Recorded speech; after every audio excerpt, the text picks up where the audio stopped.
ஓம் சாந்தி. Murali date 20/6/2024. காலை முரளி பாப்தாதா மத்பன். பாபா கூறுகின்றார், இனிமையான குழந்தைகளே, இப்பொழுது பிடியளவு கொண்டை கடலைக்கு, அதாவது உலகிய வருமானத்திற்கு பின்னால் தனது நேரத்தை வீணடிக்காதீர்கள். தந்தையின் உதவியாளர்களாக ஆகி தந்தையின் பெயரை வெளிப்படுத்துங்கள். விசேஷமாக குமாரிகளுக்கான வகுப்பு. கேள்வி: இந்த ஞான மார்க்கத்தில் உங்களது பாதம் முன்னேறி கொண்டிருக்கின்றது, அதன் அடையாளம் என்ன? பதில்: புத்தியில் சாந்தி தாமம் மற்றும் சுக தாமத்தின் நினைவு சதா இருந்தால், நினைவு செய்யும் நேரத்தில் புத்தி எங்கும் அலையவில்லை எனில், புத்தியில் வீண் சிந்தனைகள் வரவில்லை எனில், புத்தி ஒருமுகத்துடன் இருக்கின்றது எனில், வகுப்பில் கொட்டாவி வரவில்லை என்றால், குஷியின் அளவு அதிகரித்துக் கொண்டிருந்தால், இதன் மூலம் நிரூபணம் ஆகின்றது ஞான மார்க்கத்தில் உங்களது பாதம், அதாவது உங்களுடைய நிலை முன்னேறி கொண்டிருக்கின்றது. ஓம் சாந்தி. குழந்தைகள், இவ்வளவு நேரம் இங்கு அமர்ந்திருக்கின்றீர்கள். நாம் சிவாலயத்தில் அமர்ந்திருக்கின்றோம் என்று உள்ளத்தில் நினைக்கின்றீர்கள். ஷோ பாபாவும் நினைவிற்கு வந்துவிடுகின்றது. சொர்க்கத்தின் நினைவும் வந்துவிடுகிறது. நினைவின் மூலம்தான் சுகம் கிடைக்கிறது.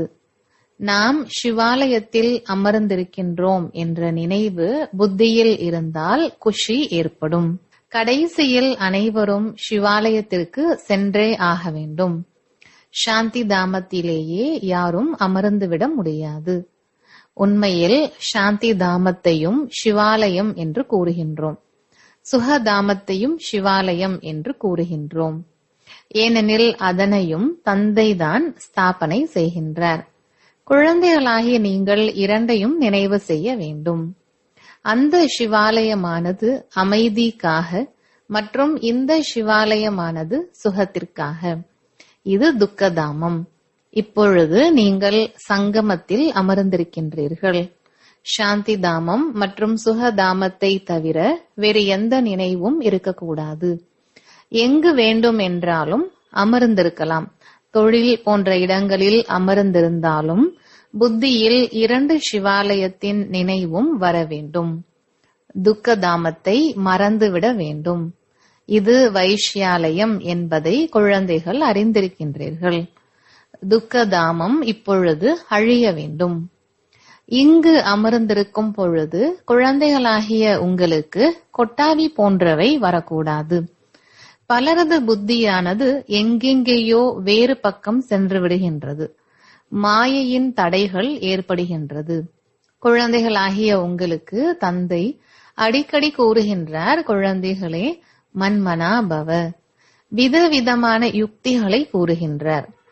இங்கு அமர்ந்திருந்தாலும் நாம் முதலில் சாந்தி தாமம் சிவாலயத்திற்கு செல்வோம், பிறகு சுகதாமத்திற்கு வருவோம் என்பதை புத்தியில் நினைவு செய்யுங்கள். இவ்வாறு நினைவு செய்வதன் மூலம் பாவங்கள் அழிந்து கொண்டே இருக்கும். எந்த அளவிற்கு நீங்கள் நினைவு செய்கின்றீர்களோ அந்த அளவிற்கு உங்களுடைய பாதங்கள், அதாவது உங்களுடைய நிலை முன்னேறும். இங்கு வேறு எந்த எண்ணத்துடனும் அமரக்கூடாது. இல்லையெனில் நீங்கள் மற்றவர்களுக்கு நஷ்டத்தை ஏற்படுத்துகின்றீர்கள். லாபத்திற்கு பதிலாக மேலும் நஷ்டத்தை உருவாக்குகின்றீர்கள். முன்பு நினைவில் அமர்கின்ற பொழுது யார் கொட்டாவி விடுகின்றனர், யார் கண்களை மூடி அமர்ந்திருக்கின்றனர் என்பதை சோதிப்பதற்கு எதிரில் ஒருவரை அமர வைத்தனர். அதனால் அப்பொழுது மிகுந்த எச்சரிக்கையுடன் இருந்தனர். இவரது புத்தியானது எங்கு அலைகின்றது, கொட்டாவி விடுகின்றாரா என்ன என்பதையும் தந்தை பார்க்கின்றார். எதையும் புரிந்து கொள்ளாதவர்களும் அதிகமாக வருகின்றனர். பிராமணிகள் அழைத்து வருகின்றனர். ஷோ பாபாவின் முன் குழந்தைகள் மிகவும் நன்றாக இருக்க வேண்டும். தவறுகள் செய்யாதவர்களாக இருக்க வேண்டும். ஏனெனில் இவர் சாதாரண ஆசிரியர் அல்ல. தந்தை வந்து புரிய வைக்கின்றார். இங்கு மிகவும் கவனத்துடன் அமர வேண்டும். பாபா 15 நிமிடங்களுக்கு அமைதியாக அமர வைக்கின்றார். நீங்கள் 1 மணி நேரம் 2 மணி நேரத்திற்கு அமர்கின்றீர்கள். அனைவரும் மகாரத்திகள் கிடையாது. பக்குவம் அடையாதவர்களுக்கு எச்சரிக்கை கொடுக்க வேண்டும். எச்சரிக்கை செய்வதன் மூலம் தேர்ந்தவர்களாக ஆகிவிடுவார்கள். யார் நினைவில் இல்லையோ, வீண் எண்ணங்களை எழுப்பிக் கொண்டிருக்கின்றனரோ அவர்கள் தடைகளை ஏற்படுத்தி கொண்டிருக்கின்றனர். ஏனெனில் புத்தி எங்கேயாவது அலைந்து கொண்டே இருக்கின்றது. மகாரதி, குதிரைப்படை, காலாட்படை அனைவரும் அமர்ந்திருக்கின்றனர். பாபா இன்று ஞான சிந்தனை செய்து வந்திருக்கின்றார். மியூசியம், அதாவது கண்காட்சிகளில் குழந்தைகளாகிய நீங்கள் சிவாலயம், வைஷ்யாலயம் மற்றும் புருஷோத்தம சங்கம் யுகம் 3ஐயும் கூறுகின்றீர்கள். இது புரிய வைப்பதற்கு மிகவும் நல்ல விஷயங்களாகும். இதனை மிகவும் பெரிதாக உருவாக்க வேண்டும். மனிதர்களின் புத்தியில் பதிய செய்வதற்காக இதற்கு மிக பெரிய ஹால் இருக்க வேண்டும். இதில் நாம் எவ்வாறு மாற்றம் கொண்டு வருவது என்பது போன்ற சிந்தனைகள் குழந்தைகள் செய்ய வேண்டும். புருஷோத்தம சங்கம் யுகத்தை மிகவும் நன்றாக உருவாக்க வேண்டும். இதன் மூலம் மனிதர்களுக்கு மிக நல்ல அறிவு கிடைக்கும். 5-6 பேரை தபஸ்யாவில் அமர செய்கின்றீர்கள். ஆனால் 10-15 பேரை தபஸ்யாவில் அமர செய்ய வேண்டும். பெரிய பெரிய சித்திரங்களை உருவாக்கி தெளிவான வார்த்தைகள் எழுத வேண்டும். நீங்கள் எவ்வளவுதான் புரிய வைத்தாலும் புரிந்து கொள்வதே கிடையாது. புரிய வைப்பதற்கு நீங்கள் முயற்சி செய்கின்றீர்கள். கல் புத்தி அல்லவா? ஆக எவ்வளவு முடியுமோ நல்ல முறையில் புரிய வைக்க வேண்டும். சேவையில் இருக்கக்கூடியவர்கள் சேவையை அதிகப்படுத்துவதற்காக சிந்திக்க வேண்டும். மியூசியத்தில் உள்ள மகிழ்ச்சி ப்ரொஜெக்டர் கண்காட்சியில் கிடையாது.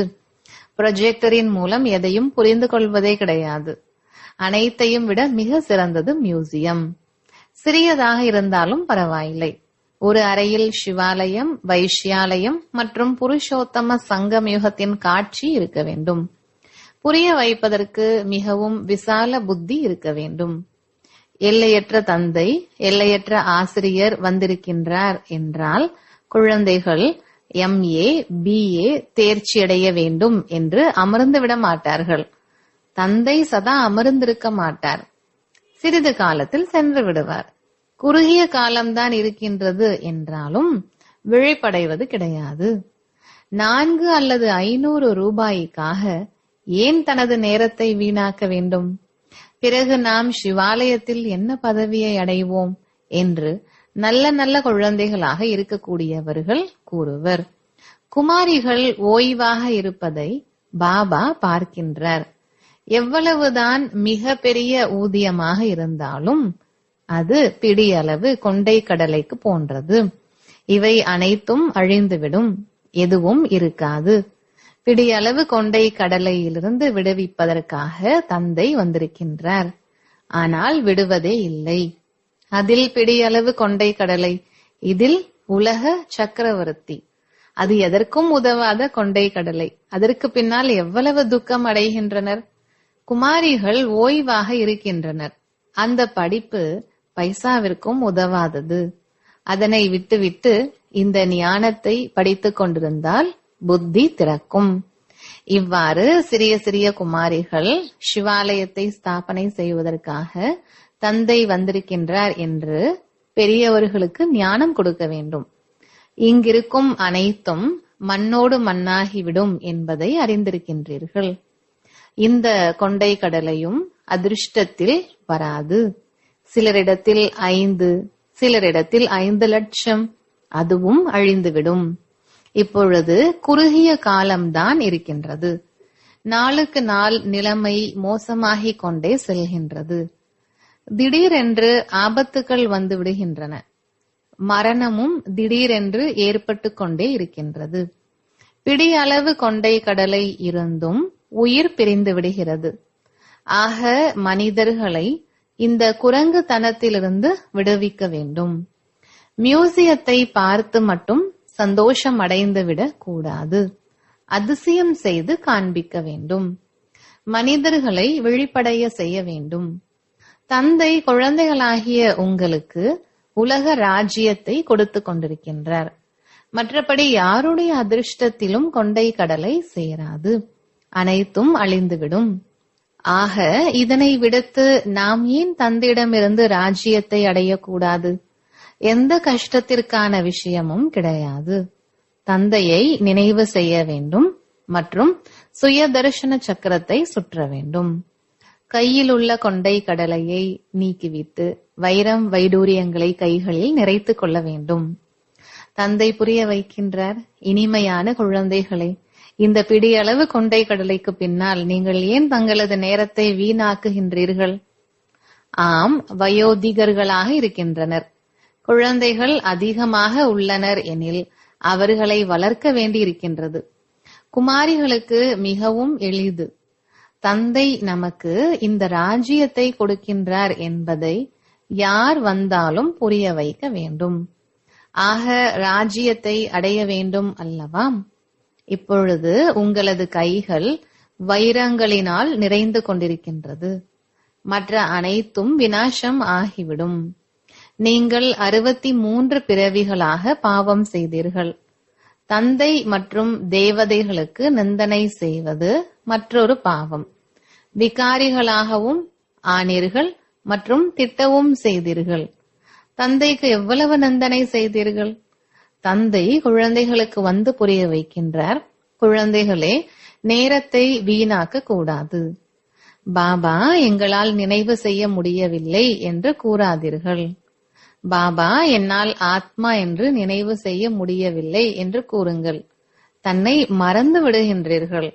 தேக அபிமானத்தில் வருகின்றோம் எனில் தன்னை மறந்து விடுகின்றோம். தன்னை ஆத்மா என்று நினைக்க முடியவில்லை எனில் பிறகு தந்தையை எப்படி நினைப்பீர்கள்? மிக பெரிய லட்சியமாகும். மிகவும் எளிமையானதாகவும் இருக்கின்றது. மற்றபடி மாயையின் எதிர்ப்பும் இருக்கின்றது. மனிதர்கள் கீதை போன்றவற்றை படிக்கின்றனர், ஆனால் எந்த பொருளையும் புரிந்து கொள்வதில்லை. பாரதத்திற்கு முக்கியமானது கீதை. ஒவ்வொரு தர்மத்திற்கும் தனித்தனியான சாஸ்திரம் இருக்கின்றது. தர்மத்தை ஸ்தாபனை செய்யக்கூடியவர்களை சத்குரு என்று கூற முடியாது. இது மிக பெரிய தவறு. சத்குருவானவர் ஒரே ஒருவரே. மற்றபடி குரு என்று கூறிக்கொள்ளக்கூடியவர்கள் பலர் உள்ளனர். யாராவது தச்சு தொழிலை கற்றுக் கொடுக்கின்றார் எனில், யாராவது இன்ஜினியரிங் தொழில் கற்றுக் கொடுக்கின்றார் எனில் அவர்களும் குருவாக ஆகிவிடுகின்றனர். கற்றுக் கொடுக்கும் ஒவ்வொருவரும் குருவாக இருக்கின்றனர். சத்குரு ஒரே ஒருவர். இப்பொழுது உங்களுக்கு சத்குரு கிடைத்திருக்கின்றார். அவர் சத்திய தந்தையாகவும் சத்திய ஆசிரியராகவும் இருக்கின்றார். ஆகையால் குழந்தைகள் அதிக தவறுகளை செய்யக்கூடாது. இங்கிருந்து மிகவும் நல்ல முறையில் புத்துணர்வு அடைந்து செல்கின்றீர்கள். பிறகு வீட்டிற்கு சென்றதும் இங்கிருக்கும் அனைத்தையும் மறந்து விடுகின்றீர்கள். கர்ப்ப சிறையில் அதிக தண்டனைகள் கிடைக்கின்றது. அங்கு கர்ப்ப மாளிகை இருக்கும். தண்டனை அடையும் அளவிற்கு எந்த விக்ரமமும் ஏற்படாது. தந்தையின் எதிரில் நாம் படித்துக் கொண்டிருக்கின்றோம் என்பதை குழந்தைகளாகிய நீங்கள் நினைக்கின்றீர்கள். வெளியில் தங்களது வீட்டில் இவ்வாறு கூற மாட்டீர்கள்.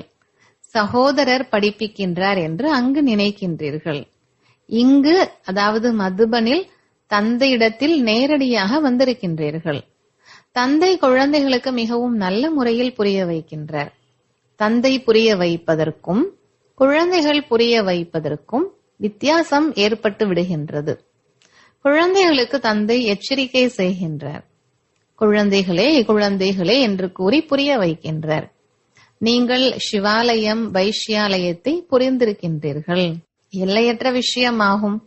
இதனை தெளிவுபடுத்தி காண்பிக்கும் பொழுது மனிதர்களுக்கு சிறிதாவது மகிழ்ச்சி வரும். அங்கு மேலோட்டமாக புரிய வைக்கின்றீர்கள். சீரியஸாக புரிய வைக்கின்ற பொழுது நல்ல முறையில் புரிந்து கொள்வார்கள். தன் மீது கருணை காட்டுங்கள். இந்த விஷம் நிறைந்த உலகத்திலேயே இருக்க வேண்டுமா என்ன? எப்படியெல்லாம் புரிய வைப்பது என்று பாபாவிற்கு எண்ணங்கள் ஓடுகின்றது அல்லவா? குழந்தைகள் எவ்வளவோ முயற்சி செய்கின்றனர். இருப்பினும் மூடியிருக்கும் டப்பாவில் உள்ள பொருள் போன்று இருக்கின்றனர். சரியானது சரியானது என்று கூறிவிட்டு செல்கின்றனர். மிகவும் நன்றாக இருக்கிறது, ஊரில் உள்ளவர்களுக்கு புரிய வைக்க வேண்டும் என்றும் கூறுகின்றனர். சுயம் புரிந்து கொள்வது இல்லை. செல்வந்தர்கள், பணம் படைத்தவர்கள் புரிந்து கொள்ளவே மாட்டார்கள். முற்றிலும் கவனம் கொடுக்க மாட்டார்கள். அவர்கள் கடைசியில் வருவார்கள். பிறகு மிகவும் தாமதம், டூ லேட் ஆகிவிடும். அவர்கள் செல்வமும் காரியத்திற்கு பயன்படாது. யோகாவிலும் இருக்க முடியாது. மற்றபடி கேட்பதன் மூலம் பிரஜைகளாக வந்து விடுவர். ஏழைகள் மிகவும் உயர்ந்த பதவியை அடைய முடியும். கன்னிகளாகிய உங்களிடத்தில் என்ன இருக்கிறது? கன்னியாவை ஏழை என்று கூறப்படுகின்றது. ஏனெனில் தந்தையின் ஆஸ்தியானது ஆண் குழந்தைகளுக்கு தான் கிடைக்கிறது. மற்றபடி கன்னியா தானம் கொடுக்கப்படுகிறது. அப்பொழுதுதான் விகாரத்திற்கு செல்கின்றனர். திருமணம் செய்து கொண்டால் பணம் கொடுப்பேன் என்று கூறுவர். தூய்மையாக இருக்க வேண்டும் எனில் ஒரு பைசாவும் கொடுக்க மாட்டேன். எவ்வாறெல்லாம் மனோநிலை உள்ளது பாருங்கள். நீங்கள் யாருக்கும் பயப்படாதீர்கள். தெளிவாக புரிய வைக்க வேண்டும். தைரியம் இருக்க வேண்டும். நீங்கள் முற்றிலும் உண்மையை கூறுகின்றீர்கள். இது சங்கம் யுகம். அந்த பக்கம் கைப்பிடி அளவு கொண்டை கடலை, இந்த பக்கம் வைரங்கள் நிறைந்த கை. இப்பொழுது நீங்கள் குரங்கிலிருந்து பூஜைக்கு தகுந்தவர்களாக ஆகின்றீர்கள். முயற்சி செய்து வைரம் போன்ற வாழ்க்கையை அடைய வேண்டும் அல்லவா? தோற்றமும் துணிச்சலான சிம்ம வாகினி போன்று இருக்க வேண்டும். சிலரது தோற்றம் கோழையான ஆடு போன்று இருக்கிறது. சிறு சப்தத்திலேயே பயந்து விடுகின்றனர். ஆக அனைத்து குழந்தைகளுக்கும் தந்தை எச்சரிக்கை கொடுக்கின்றார். கன்னியர்கள் மாட்டிக்கொள்ளக் கூடாது. மேலும் பந்தனங்களில் மாட்டிக்கொண்டால் பிறகு விகாரத்திற்கான தண்டனை அடைவீர்கள். ஞானத்தை நல்ல முறையில் தாரணை செய்தால் உலக மகாராணியாக ஆவீர்கள். நான் உங்களுக்கு உலக ராஜ்யத்தை கொடுப்பதற்காகவே வந்திருக்கின்றேன். ஆனால் சிலருக்கு அதிர்ஷ்டம் இல்லை. தந்தை ஏழை பங்காளனாக இருக்கின்றார். கன்னிகைகள் ஏழைகளாக இருக்கின்றனர். தாய் தந்தையினால் திருமணம் செய்விக்க முடியவில்லை எனில் கொடுத்து விடுகின்றனர். ஆக அவர்களுக்கு நஷா அதிகரிக்க வேண்டும். நான் நல்ல முறையில் படித்து நல்ல பதவியை அடைய வேண்டும். நல்ல மாணவர்களாக உள்ளவர்கள் நாம் நேர்மையுடன் தேர்ச்சியடைய வேண்டும் என்பதற்காக படிப்பில் கவனம் செலுத்துவர்.